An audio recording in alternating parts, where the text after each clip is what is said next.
And next question is from Mid-Level Movie Reviews. I'm interested in starting up a YouTube channel and will probably start small with 1 or 2 videos a week. What type of videos would you suggest I start with? Reviews, unboxings, ride-alongs? What works best for you? What works best for you is what you're passionate about.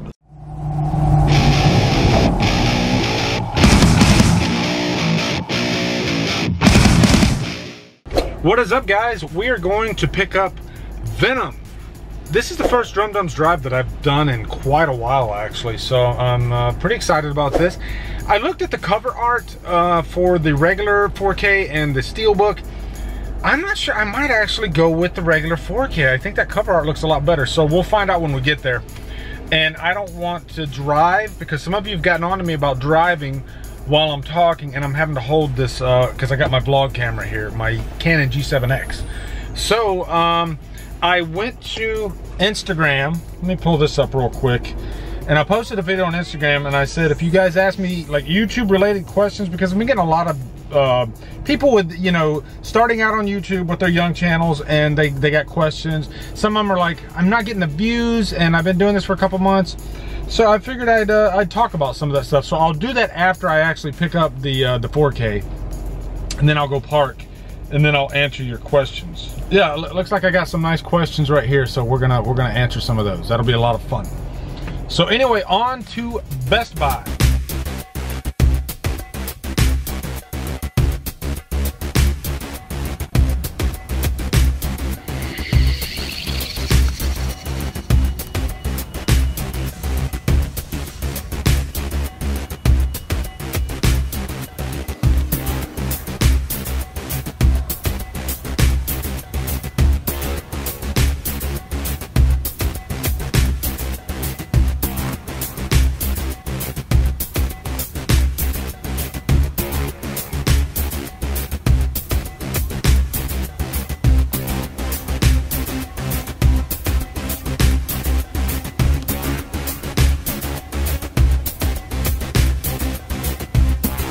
Okay guys, I got it.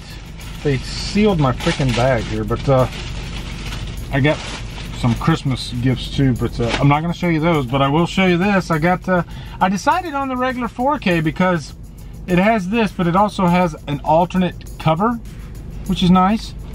And this thing was $27.99, whereas the other one was $34.99, which is ridiculous. I don't want to say ridiculous. That's the going rate for Steelbooks. But if I'm going to pay $34.99, then it better be freaking awesome. And you know what? I don't really have any of the Spider-Man Steelbooks, so my OCD won't be kicking in. And I like the look of this. This is really nice. So anyway, let's get into some questions real quick. Okay, yeah, you can see right there, I asked the questions on Instagram, and let's get right into it. Austin from All About Movies 09, he was asking if I was going to pick up the Predator, and I was not a fan of that movie. I literally had it in my hand, and I thought I might buy it just because to complete my Predator collection. But then I got to thinking, I was like, you know what? It's $24.99 right now for the 4K. I'll wait, because 4Ks are starting to drop in price, so I'll wait until that gets to like 15, and then I'll pick it up, because I'm not going to be watching it like anytime soon. But I will be watching Venom, because I didn't put a review out for Venom. So I'm gonna do that soon, hopefully, because Venom came out in October, and that was just madness in October for my channel. I was so busy with doing the daily vlogs and all that I didn't get a chance to. So anyway, next question, Joey F. Misfit. He wants to know, what program do you use to edit your videos? I use Adobe Premiere Elements. I don't really feel the need to use Adobe Premiere, which I believe is a monthly charge of like 20 bucks a month or something like that. Elements does everything I need to do, and and more. You know, I've pretty much done everything I want to do editing wise, so I don't need to pay the monthly fee. It's a great program, actually. I've been using it for over 3 years now. What's the song that you usually play in the background of your vids? I get a lot of my like royalty-free music from Purple Planet Music, I believe is where I found a lot of those. And they have it by like genre. You can get like rock, you can get you know, but it's all just like instrumental type music, you know, Christmas music, stuff like that. So yeah, I picked like three or four different selections from that site. And next question is from Mid-Level Movie Reviews. I'm interested in starting up a YouTube channel and will probably start small with 1 or 2 videos a week. What type of videos would you suggest I start with? Reviews, unboxings, ride-alongs? What works best for you? What works best for you is what you're passionate about. Really, it doesn't matter the subject, but I'd say as long, like if you want to be a movie review channel, don't start doing cooking channel type material, you know what I mean? Like stay in your lane. I do pretty much everything that involves movies. You know, I do my Drumdums watches, I do my Drumdums drives like this, I do regular reviews, I do commentaries, but it all kind of fits together, and it's mostly horror related. So that's what I'm passionate about. So that's my answer to you. Do what you're passionate about. If you're passionate about unboxings, I do unboxings from time to time. Do that. Because it's going to show to your subscribers if you're not passionate about it. And just to kind of jump on that, I've been asked, like, from younger subscribers that get frustrated because they're not getting the views. And I will say, my first year on YouTube, I was lucky to get 50 views a video. It took a while before I started gaining views, and I believe when I started, I was wanting to do just like new releases that everybody was doing. So I decided, you know what? I love horror anyway, so I'll start with a franchise, and I did the Halloween franchise, and really the Halloween franchise is what really kicked my channel into high gear. I'll even say the horror market, it's a little bit saturated now. I'm seeing a lot more horror channels coming up, so you have to find a way to stick out, and I don't have a direct answer on how to do that, but being you is a good start. You know, I always say there's only one you, so capitalize on that. But don't expect massive views in the first couple weeks, you know what I mean, or the first couple months even. If you do, you're lucky. But I put a lot of work into my videos. Don't put out crap. Put out something that you're proud of. You know, spend the time to put out good content, because I've seen channels, and I know I'm rambling here, but I've seen channels with like 60,000 subscribers, and they don't have the views to match the subscriber rate. They might have, you know, 300 views, and they have that many subscribers. So something went wrong along the way, and a lot of times it's because they're putting out too much content, or they're late to the game.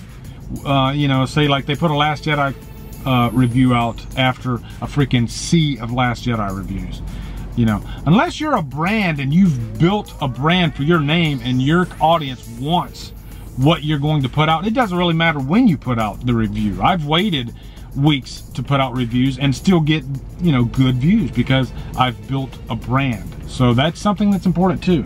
Okay, next one is Austin Magnum. You're gonna get the Creed 2 Steelbook when it comes out. Damn right I am. I loved Creed 2. I'm looking forward to that. Mr. Horror Junkie 78, I'm glad you enjoyed Venom like I did. I always got my Blu-ray copy. Oh, here's a good one. Mr. Horror Junkie, same guy, 78. Do you ever consider collaborating with the YouTube channel Dead Meat, and would you consider him to join Screamstream? Yeah, I mean, I'd consider anybody that would want to join Screamstream. Here's the thing though, I would never ask Dead Meat James to do a collaboration. Let me tell you why. He is way over 1 million subscribers. I am way down here at, you know, almost 23,000 subscribers. That sounds huge to me. It is huge, but I don't want to ask somebody with that many subscribers. I don't want to put that much pressure on them to say, hey, would you do a collaboration with me? There's a thing called YouTube etiquette. You always ask down, you don't ask up, you know, stay in your peer group. So those that are in, like, you know, my range of subscribers, those are the ones that I might consider asking to collab. Really, I don't ask people to collab unless they're good friends. You know, that's why you see me doing collabs with like my Screamstream crew, Cody Leach, Mother Mayhem, Brian Lomax, CB. That's kind of the way I am. And then I do my 31 Days of October, where I ask a lot of peers and smaller channels. But yeah, that's YouTube etiquette for you. If you start asking channels that have like 30,000 subscribers and you have 100 subscribers, some might think that's okay, but some might say, nah, it's kind of rude. Some might consider that rude. You might not think it is, but it's kind of like it's just etiquette. That's all. It's kind of an unspoken rule. And the VHS guy says definitely going to buy Predator before Venom personally. I'm the opposite. And you know, apples and oranges. Venom's not a perfect movie at all. You know, I think it's okay. I'm looking forward to giving it another watch. I had much more problems with The Predator than I did Venom. So, but yeah, like I said, I'll still buy The Predator and give it another watch once it goes down in price on 4K. Guys, I had to stop off and get me some Woody's barbecue. I'm from the South, and we in the South love it, the barbecue. And they have crinkle fries, which I freaking love. So, let me show you this barbecue sandwich. Look at that thing. Isn't that glorious? Woody's barbecue with the sweet tea. Oh goodness, that's really good. But there was one more question that I really wanted to answer. Stay Metal Ray. He's been a follower of my channel for years, like. But more importantly, he serves our country. And Ray, thank you for your service. I really appreciate it, and we all appreciate it. But he says, I was wondering if you ever thought about starting a second channel showcasing your drum skills. Many of you, my newer subscribers, might not know I actually do have a drum covers playlist. It's on my main page too, I think. But I haven't done a drum cover in a while, basically because of logistics. I have a smaller garage now, and my wife does a lot of her painting in there, and I just haven't had a chance to really set up my kit. So I haven't been able to do drum covers.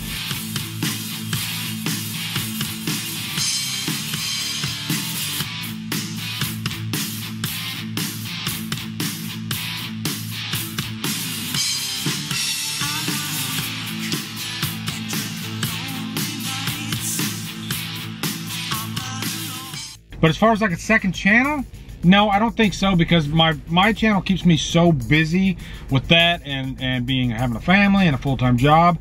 A second channel would be crazy insanity at this point. I know some guys do it. I'm not there where I can do a second channel, but I'm definitely open to doing more drum covers. I'm looking forward to it, actually. I just gotta be able to get my drums set up and you know, I want a good looking presentation. I don't want my drums to be set up and it looks like crap. So. But yeah, and my thing, just in case you don't know, with my drum covers is I like to tie in my music. I like to tie in my movie love with my drum covers. So most of my later covers will have like movie clips and stuff like that in them. And that kind of ties back to what I was saying about your YouTube channel. If you want to venture out, that's fine. But tie it back to what your core niche is on YouTube. My core niche is movies. So I tied my drum covers into that. And that way your subscribers, they'll still look at it. So great question, Stay Metal Ray. Okay guys, this is later in the day, a few more questions, and I want to make sure I hit everybody on this because you guys are awesome and I appreciate the questions. So going back to Instagram. Okay, Cody Leach, my good brother, he wants to know, what is the video you're most proud of and the video you're most unhappy with? You know, unhappy, that's gonna be like my first 6 months in YouTube. And I'm still proud of it because, you know what, when you start out doing YouTube, you're not gonna be that great at it for the most part. Monroe, I think that's how you pronounce her name. Adam Wingard is the director. He also directed You're Next, which was a surprise. I don't think it did that well at the box office. But I look back on that era fondly, actually. You know, it was a learning experience. It was part of the process, and I enjoyed it. But those videos, I cringe if I go back and try to watch those now. They're horrible. The one that I'm most proud of, though, is actually the one that I did a couple years ago, actually. I did Rob Zombie's Halloween 2 Revisited. And I got to actually do the review from the locations where the movie was filmed. I was away on business in Georgia, in Covington, Georgia, where they shot the movie, and I thought, hey, this is a perfect opportunity. I want to start my Revisited series. I can do it actually at the location. So I visited like the hospital, which was actually a school, a high school, and I visited, you know, downtown Covington, where some of this, the film was shot. And it was just such a cool experience. I wish I could do all the classic horror reviews in these types of locations. It was so fun. And I got to pretty much get Rob Zombie's Halloween 2 out of my system.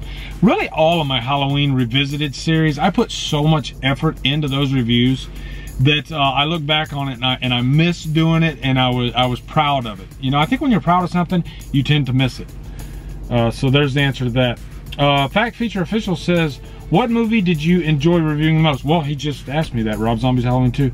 I do like doing my VHS reviews too. I just did my latest one for The Hitcher.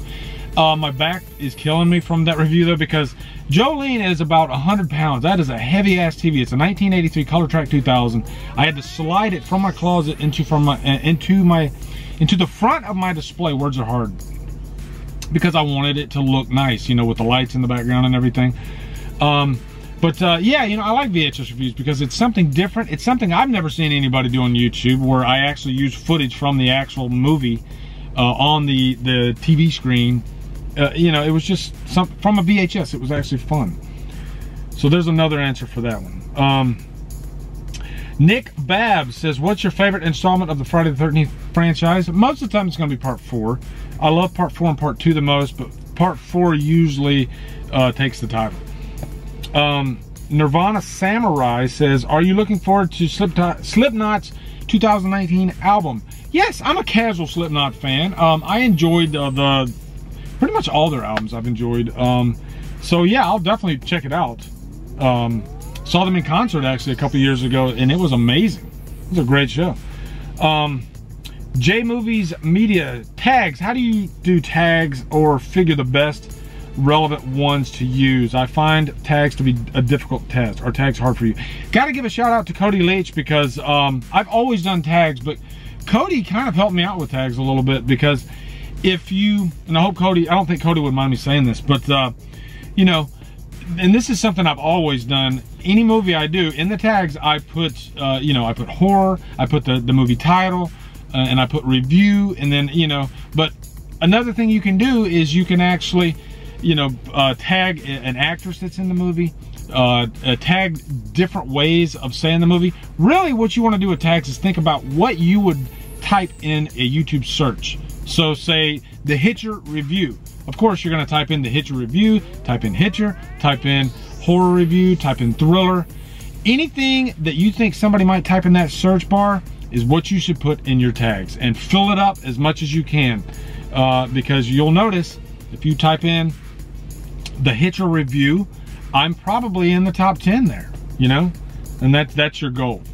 And J Movies Media has one more question. Do you see less professional YouTubers differently? Some on the platform start with very little equipment, and then once they're more professional, they treat others differently than the way they wanted people to be when they started. I like a few channels that are beginners or non-professionals. I don't care either way, as long as they're sharing what they love and everyone can have fun with it. Sort of like you. No, I don't judge anybody for doing what they love, and I don't care what kind of camera you use. I think that's gonna come across how passionate you are about what you're talking about, and I guess how well you do at it. You know, I think like anything, you're gonna get better the more you do it. Now, does it help to have professional looking equipment? Of course it does, because our eyes are attracted to, you know, a quality product. Something looking professional, something looking pretty, I guess you could say. So I do think that's important. I do try to make my content look as professional as possible.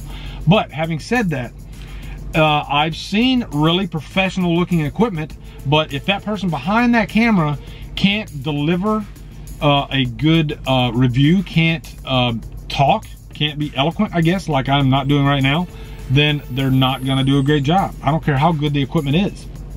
So you have to be able to put on a performance. You know, you have to be able to project. So that the whole package is important. You know, when I started, I actually bought my equipment, and if you look at my first video, you can tell that equipment looks great, but I didn't know what the hell I was talking about. So yeah, with practice, you're only going to get better. So anyway, guys, that's it. Another Drumdums Drive is in the can. This is the first time I've opted to get a regular standard 4K edition over the Steelbook. Yeah, no regrets. I actually like that cover. It looks badass. Anyway, guys, be sure to come over to Killer Flicks where we talk horror all day and every day. And on Fridays, we do Free for Fridays. Follow me at Drumdums on Facebook, Twitter, Instagram, and Letterboxd. If you like what I'm doing, hit that subscribe button. I'd really appreciate it. Anyway, guys, thank you so much for watching. Have a great day. Drumdum out.